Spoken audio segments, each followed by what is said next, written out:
Today my topic is the responsibilities and the duties of the medical officer of health. For,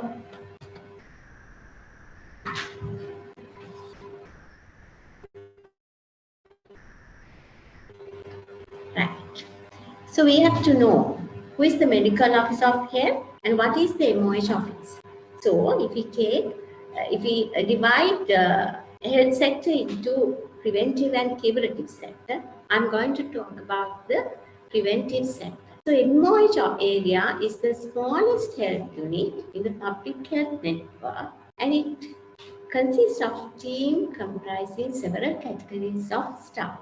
So MOH is the manager of the MOH office. He or she is not just an administrator.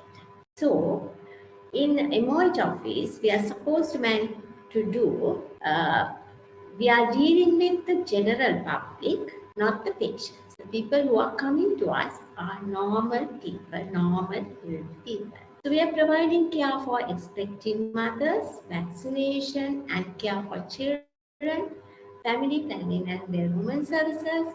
We respond for prevention of communicable diseases, food and water sanitation, environment and occupational health services. In Sri Lanka at the moment, we are having about 336 MOH areas, and every household belongs to MOH area. This is the strength of our public health system and the reason behind all our public health achievements. So, if we take the administrative structure, usually one MOH usually belongs to provincial health ministry. There is provincial health secretary in the provincial health ministry, and under him or her there is provincial director of health service. And there are technical staff as well in the provincial director of health office. There are consultant community physicians to guide us. And under the provincial director of health, there is regional director of health. So he is the immediate supervisor of us. And there are technical people in the RDHS office as well. They are MO maternal and child health, regional epidemiologists. If we take the administrative structure of the MOH office, medical officer of health is there, is the team leader, and to help her or him, there are additional medical officers of health. So technically they are in the same level, but administrative wise, medical officer of health is superior to them. So under MOH, there are primary health care units, central dispensaries, the MOICs are there, and there are community dental clinics where there are dental surgeons, and in school dental clinics, there are school dental therapists and health entomological officers are there. For maternal and child health part, there are supervising officers, public health nursing sister, and under her there is supervising public health midwife, and there are public health midwives under SPHA. So the public health part, there are supervising public health inspectors, and under him there are public health inspectors. So all of them are technical people in the MOH office. Other than them, there are non-technical people as well. There are clerical staff, development officers, and management assistants. They are handling the money and they are planning projects. All those things are done by the clerical staff. And they are there to help you in preparation, presentations, and other documents. So in addition to that, there are drivers, laborers, and dengue workers. They all are non-technical people in the MOH office. So as a whole, anyway, you are the leader and you are the team.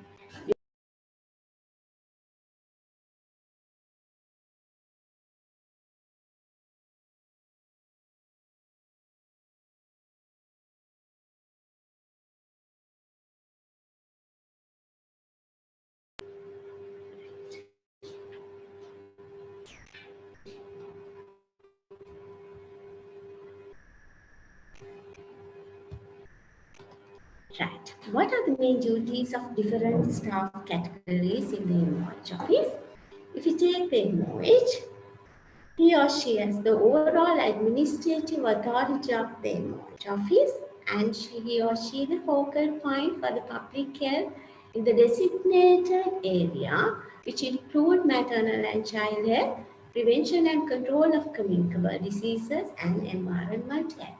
So he or she is a team leader because in MOH we have to work as a team, and MOH is the head of the institution. So there are MOHs, they are authorized to perform all clinical, community level and supervisory duties of the MOH office.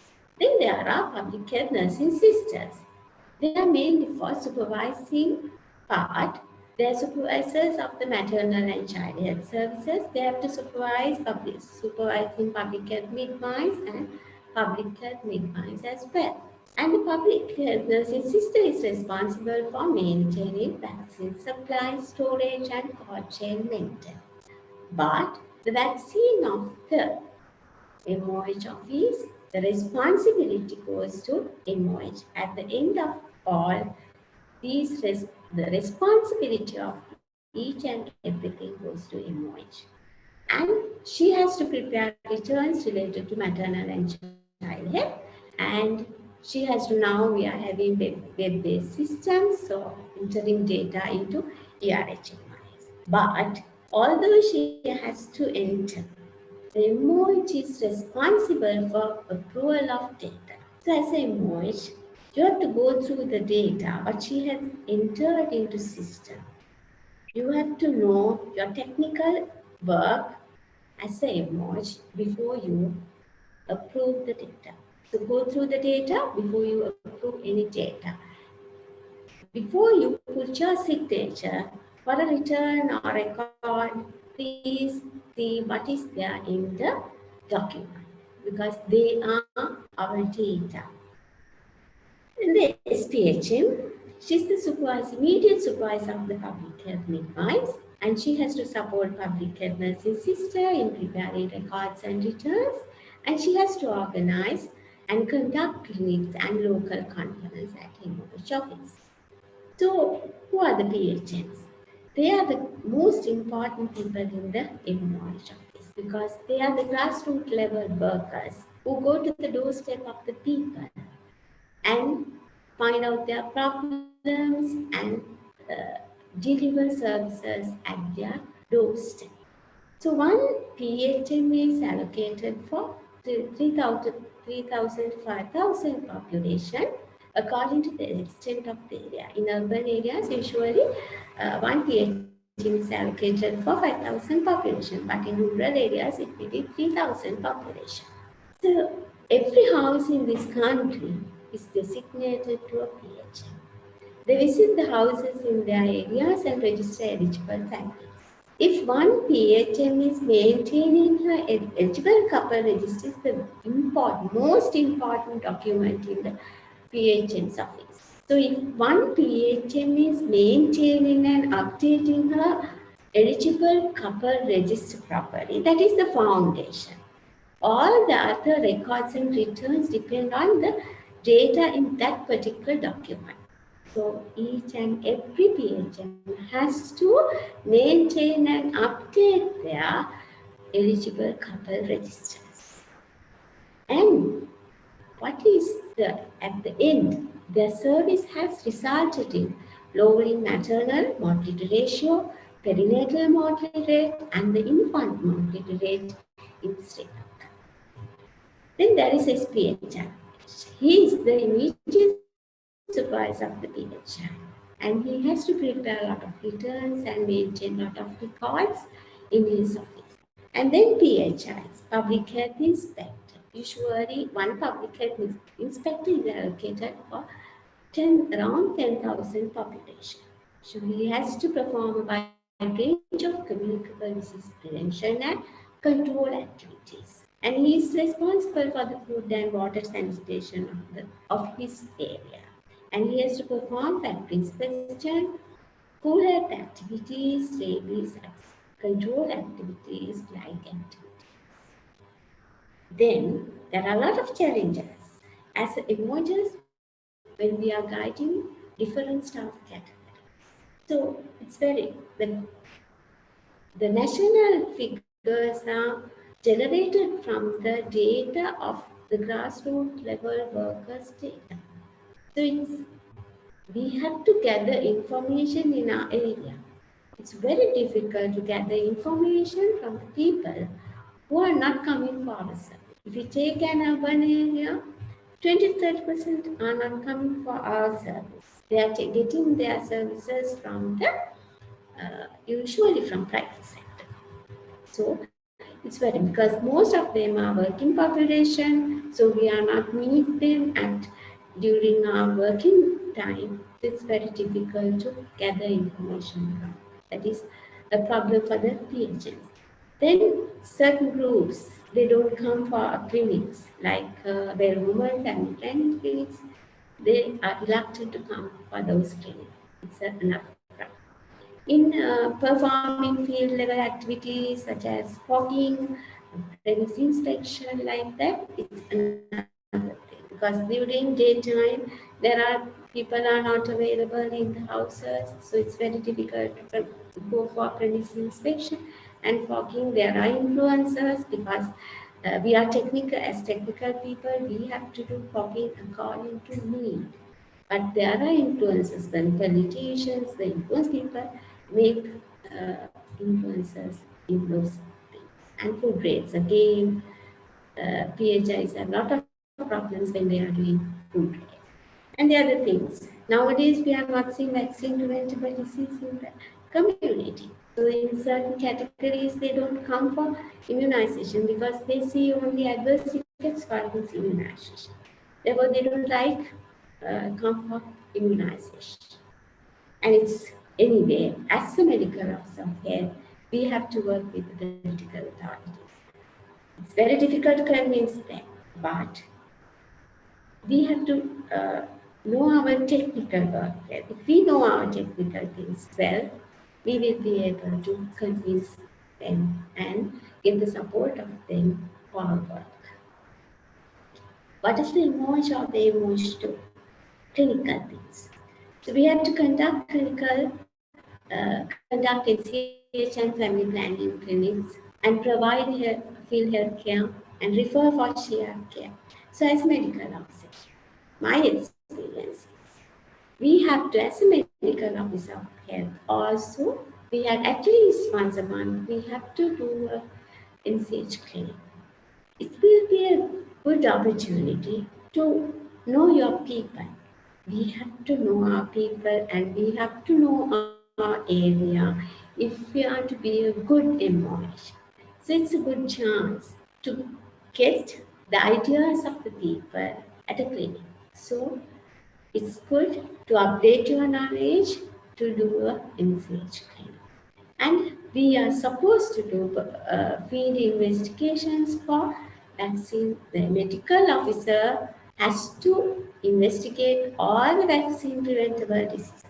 If there is a reported case of vaccine preventable disease, we have to investigate. Then on maternal deaths, within 7 days, we have to investigate maternal deaths and infant deaths. It's urgent. Then the supervisions. So usually we are doing technical supervisions, but as a medical officer of health, we can do administrative supervision as well. So the central dispensaries are under us and dental clinics, community dental clinics. So just visit central dispensaries and discuss the problem with the MOIC. So just and please go to the field and see what is happening there in the field. Because all your staff is there in the field. So just go and see what is happening in your field. It is a good time to learn about your field and your people. Then administrative and training. We have to send our returns on time to Family Health Bureau and Epidemiology Unit and RDH. Although the public health nursing sister or the supervising public health inspector will prepare the returns. But we are supposed to, we are the responsible people to send them on time. Then we have to support them, participate in meetings, reviews, workshops, and trainings. So we have to update our knowledge. Workshops and trainings are essential for knowledge. So we have to go for that. And reviews. Don't miss reviews and meetings. And you have to prepare for reviews beforehand. And conduct monthly conference and in-service training for the staff. So all our field workers meet at the monthly conference, that is once a month. And to update knowledge of staff in service training they have. So we have to conduct and we have to chair. And the planning. Detect and manage outbreaks, prioritize related issues and needs plan accordingly. And we have to intersectoral collaboration, work with other sectors. How does it MOH lead the team? So in monthly conference, we are having a monthly conference once a month where all of our field workers meet. And as a MOH, we have to be there from the beginning to end. That is a must. We have to be there. What are the things to be discussed? We should have an agenda for the monthly conference. What are the things to be discussed at the monthly conference? Usually, at the monthly conference, we have to discuss all the circulars and the letters received during the previous month. And we have to update our knowledge. And we have to evaluate the performance of each of technical officer, not only the PHMs, but the PHIs as well. We have to evaluate. It's a good chance to know our people and know our area and the problematic areas and to identify the gaps. It's a good time. Always ask why. Why your data is decreasing, why your data is increasing. You have to ask. It's a good lesson to prepare your presentation for the review meetings, national review meetings. Because the midwife, the grassroots level workers know the problems in the grassroots level. So you have to know that. Then let your staff to speak at the monthly conference to improve their communication skills. And for the next month plan, you get together and plan your next month work. So those are briefly, those things are to be discussed at the monthly conference. Then in-service training. It's very, very essential. It's not a day of the public health nursing system. We are the responsible people to have in-service training because it's only for once a month. So you have to be present and to discuss with your staff one thing. If you don't have anything to discuss at the month in service training, there are enough books printed by Family Health Bureau and Epidemiology. You need. If you take immunization handbook, at least read one section with your staff and discuss it. It will be good to update the knowledge of your staff. So, always try to be there in service training and monthly conference. So, being an MOH is a golden opportunity for a doctor in many ways. MOH is an extremely important figure in the community. People in a variety of sectors collaborate with us. Politicians, religious leaders, community leaders find the MOH as a very important person in the society. So, be a good MOH. MOH has to communicate with people at different levels. So, in clinical sessions like antenatal sessions, uh, newly married sessions, you have to talk, you have to give health talks. But for political leaders, you have to advocacy for political leaders in the area. And these are the opportunities to improve your communication skills. And MOH invariably gathers a lot of information in routine work. So get the chance of this to your information. In addition, the setting, the MOH work would be used to generate research opportunities easily. There are enough resources in the MOH area. So try your best to do research as a MOH. It's very easy for a MOH to do research. Then, how to become a good MOH? MOH training, we are having MOH training at NIHS, about 2.5 months training. So it is very important as a medical officer. There are many things we need to know, for which we were not exposed as undergraduates. As undergraduates, we used to go to the MOH office for 2 weeks' time and observe what is happening there in the MOH office. But as a medical officer who is going to get the responsibility of a MOH, you have to know a lot of things. MOH performs certain specific jobs in diverse areas and the team leader. It is important to have a clear picture of the scope of work. And MOH needs to be familiar with the information flow. So supervision is a good way to familiar with the information flow. Because if you are going to supervise each and every area of public health midwives or public health inspectors' work, you will get the knowledge about the information system. So, to be a good MOH, you have to know your information flow. The orientation as a MOH is extremely helpful to function optimally. So, MOH training is very important. Please go for the MOH training when you are asked to go. Then the advanced program. We all are field workers, so we have to prepare advanced program. So the MOH has to prepare her advanced program and submit it to DHS before the 25th of previous month. Next month, the advanced program has to submit it before 25th of this month. So when we are planning our advanced program, we have to know the areas to be supervised.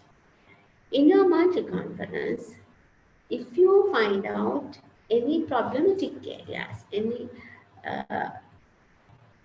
staff member who is low, whose data are low in one segment, you know that. And according to that, you have to plan your advanced program.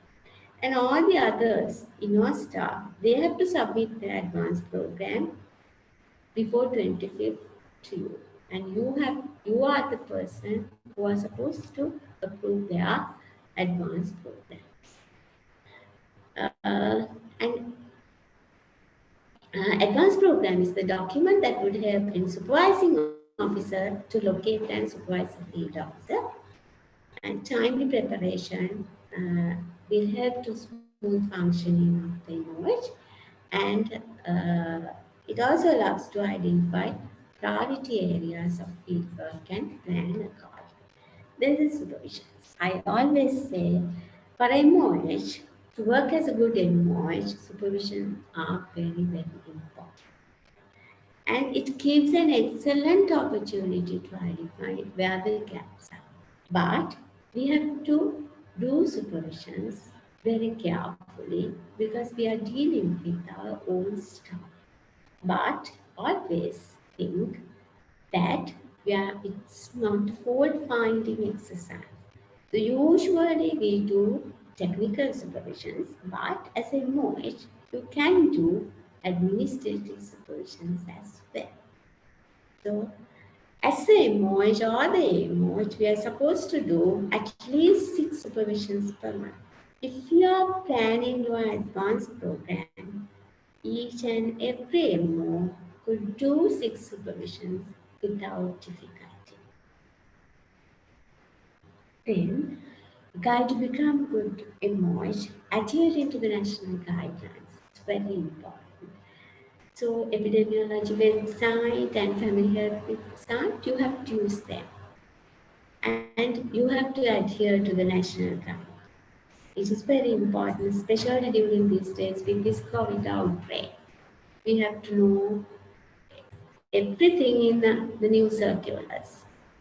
We need to get updated about that here to the national guide. And we have to deal with the parently. We know that we are not getting patients. We have to deal with the parental health paper. So they're coming to us.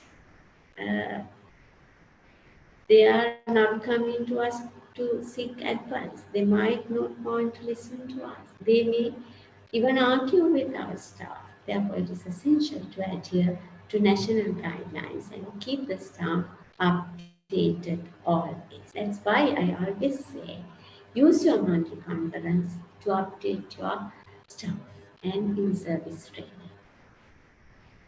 Then preparation for district and provincial national meetings. It is essential to go well prepared. Don't allow the public health nursing sister or the development officer to prepare the presentation, and on the day of the review meeting, don't open the presentation there. You have to go through the presentation beforehand and know what would be the questions they will ask. So prepare for that. For that, you have to know your area, know your people, and the gaps and problematic areas, and how to overcome those problematic areas. You have to know beforehand. And the other thing, uh, especially the people from other sectors need our support to make important decisions. Therefore, we have to be thorough with the health situation in our area. We need to know our weak areas if we wish to improve. For that, we should have a good understanding of our population, our data, our strengths and weaknesses. You should be confident enough to present your data in the foreground. Then collaborating with the curatives. We have to work with the curative sector as well, especially these days with the COVID outbreak. We have to work with the curative sector. And our mandate is the health of our people. We have to work together to achieve our common goals, which is a healthy nation. Then we have to get on notifications of communicable disease sign, and we are providing shared care for pregnant mothers. Those are the examples where we have to work with the cooperative sector.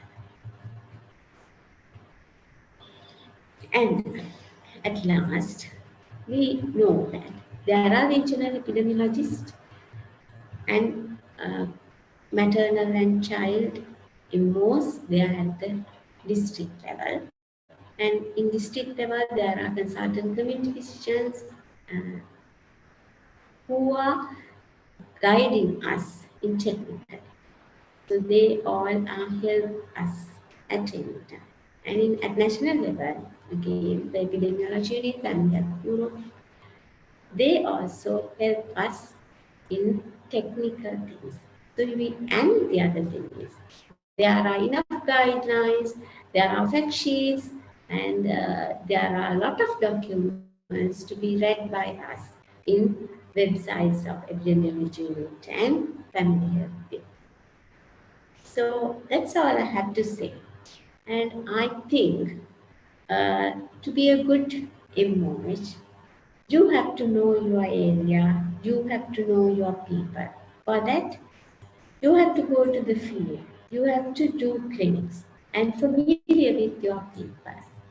So, hoping that the new doctors will be good MOHs and uh, thank you very much for the GMO for giving me this opportunity.